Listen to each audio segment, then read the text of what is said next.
بسم الله الرحمن الرحيم الحمد لله رب العالمين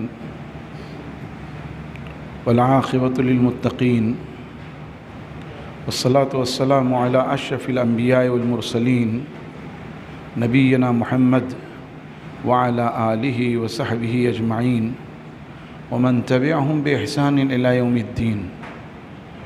بھائیو، جو لوگ سلام کے بعد جن کو بہت جلدی رہتی، تھوڑی دیر انتظار کر لیا کرو۔ مصلیوں کے سامنے سے جو گزرتا ہے، اللہ کے رسول صلی اللہ علیہ وسلم فرماتے ہیں کہ اگر کسی کو معلوم ہو جائے کہ مصلیوں کے سامنے گزرنے کا کیا گناہ ہے تو وہ دیر تک کھڑا رہے گا۔ آپ نے اس کے لیے لفظ استعمال کیا 40۔ اب راوی کہتے ہیں یہ نہیں معلوم کہ 40 یوم اور 40 شہر اور 40 سنہ، 40 کھڑا رہے، یعنی 40 دن تک یا 40 مہینے یا 40 سال کھڑا رہے۔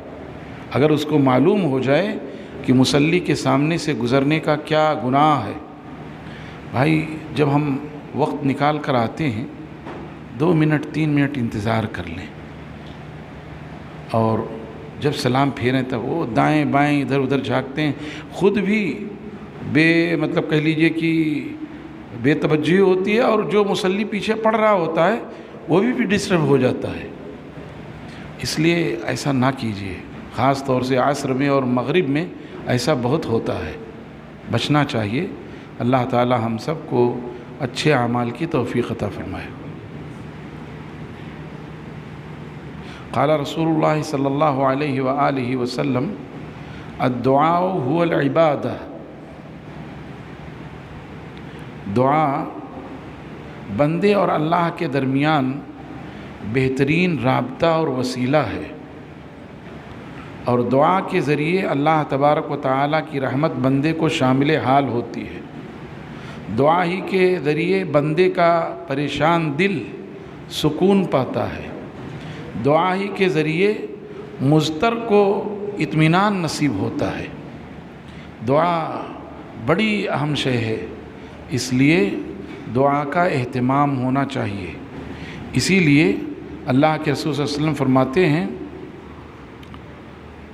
من لم یسأل اللہ یغضب علیہ، جو اللہ تعالیٰ سے سوال نہیں کرتا اللہ تعالیٰ اس سے غصہ ہو جاتا ہے۔ اس لیے اللہ نے فرمایا ادعونی استجب لکم، مجھ سے مانگو میں تمہاری پکار سنتا ہوں۔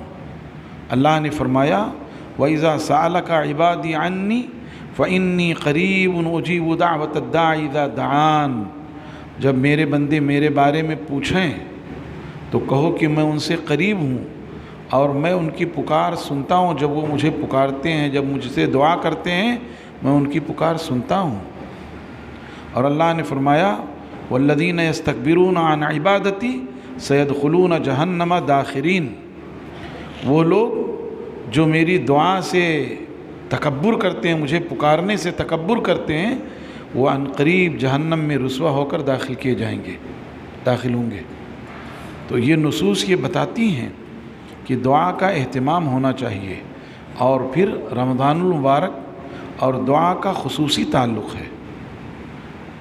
اللہ کے رسول صلی اللہ علیہ وسلم فرماتے ہیں کہ افطار کے وقت جو دعا کی جاتی ہے وہ دعا رد نہیں ہوتی ہے، بشرطے کہ وہ معصیت کی دعا نہ ہو، قطع رحمی کی دعا نہ ہو، تو وہ دعا قبول ہوتی ہے۔ ایسے ہی رمضان المبارک کے علاوہ عرفہ کے دن کا ہے کہ دعا قبول ہوتی ہے، جمعہ کے دن کی دعا قبول ہوتی ہے۔ ایسے ہی کچھ اوقات ہیں ان میں دعا قبول ہوتی ہے، جیسے اذان اور اقامت کے درمیان ہم سنت پڑھ کے بیٹھے رہتے ہیں، بہتر یہ ہے دعا شروع کر دیں اللہ تعالیٰ سے۔ اذان اور اقامت کے درمیان دعا قبول ہوتی ہے، اسی طریقے سے افطار کے وقت دعا قبول ہوتی ہے، اسی طریقے سے جمعہ کے دن ایک ایسی گھڑی ہے جس میں بندہ اللہ سے دعا کرے تو دعا قبول ہوتی ہے، اور اس میں بہت سارے اقوال ہیں، لیکن یہ کہا گیا ہے کہ جمعہ کے دن امام کے منبر پر چڑھنے سے تھوڑا پہلے یا عصر سے مغرب کے درمیان، یہ 2 اوقات ہیں، ان میں سے کسی وقت بندے کی دعا قبول ہوتی ہے۔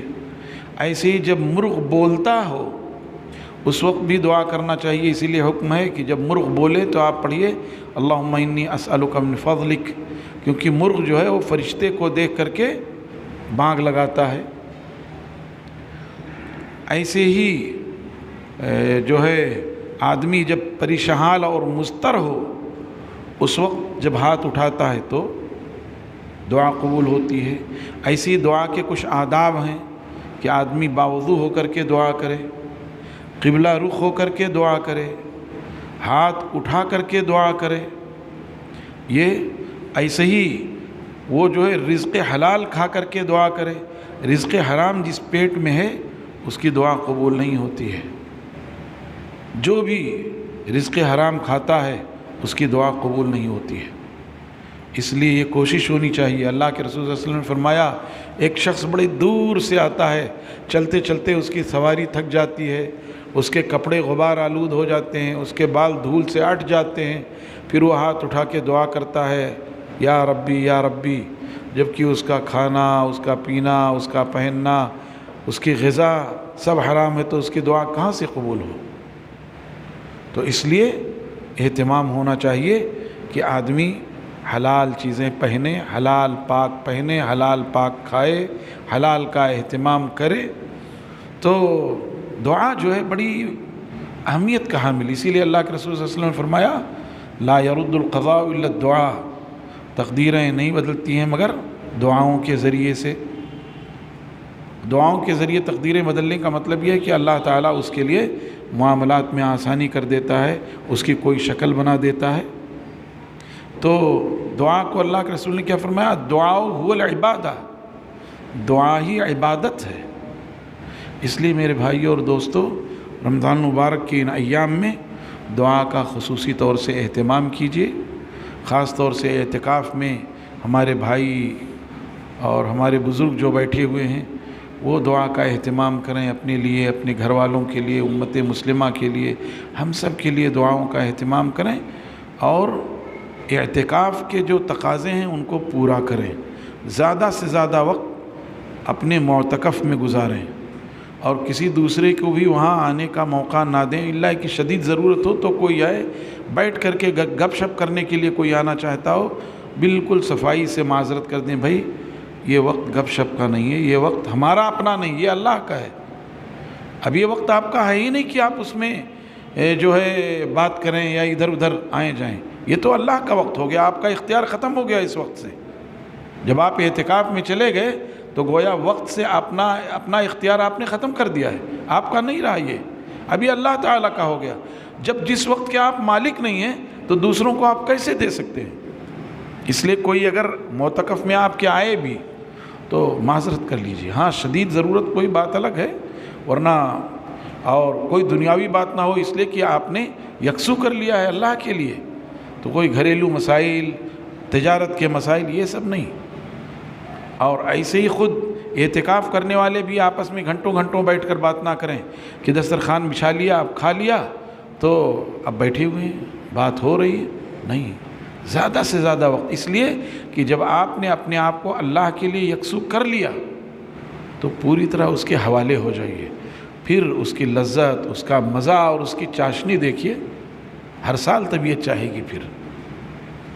بہرحال اللہ تعالی ہمارے اس اعتکاف کو قبول کرے، اور اعتکاف کی مانگی ہوئی دعائیں اپنے لیے، اپنی ذات کے ساتھ ساتھ اپنے بھائیوں اور گھر والوں کے لیے، امت کے لیے جو مانگی گئی ہیں، اللہ تعالیٰ ان دعاؤں کو قبول فرمائے۔